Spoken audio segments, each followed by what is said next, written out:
atarudi. Kalenda ya kimbingu na duniani vitu vitu tofauti. Ila Yesu kusema ya kwamba maisha ya duniani ni safari unapita. Tengeneza na Bwana leo. Wekeza na Bwana leo. Mtumikie Bwana leo. Achana ya dunia leo.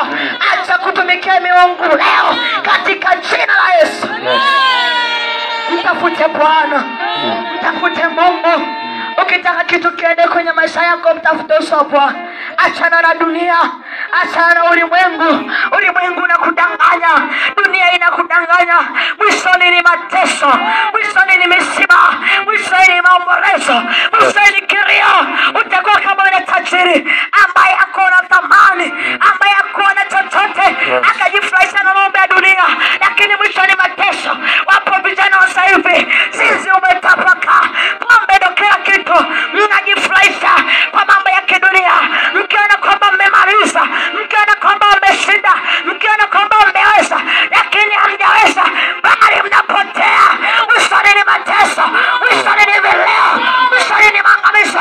Mwishoni ni kusagamana. Tafuta uso wa Bwana. Mtafute Bwana sasa hivi. Mtafute Bwana leo. Kesho yako uijue. Jiulize ukifa leo utaenda wapi? Nafsi yako itakuwa kifuani mwa Ibrahimu au itakuwa kifuani mwa nani? Jiulize safari yako ya leo. Kesho utakuwa mtumishi wa nani? Kesho utakuwa nani? Ulimwengu unapita.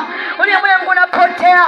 Jinsi ulivyozaliwa ukawa mgeni, ukaanza kufundishwa kuongea, ndivyo ni wageni duniani. Hatuna ndugu, hatuna chochote. Walimu wetu ni Mungu. Mkiongozi wetu ni Bwana.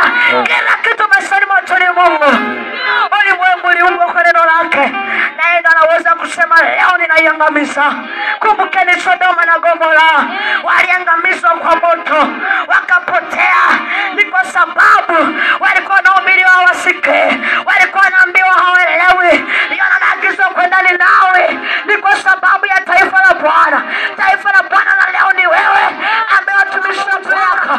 Badilika leo. Fanya mabadiliko leo. Fanya usani wako leo. Fanya uchunguzi wako leo. Usimshirikishe mtu. Maamuzi ni ya kwako. Maamuzi ni ya kwako mwenyewe. Mbinguni utaenda mwenyewe. Lita Mpwapwa Online TV. Injili inatangazwa.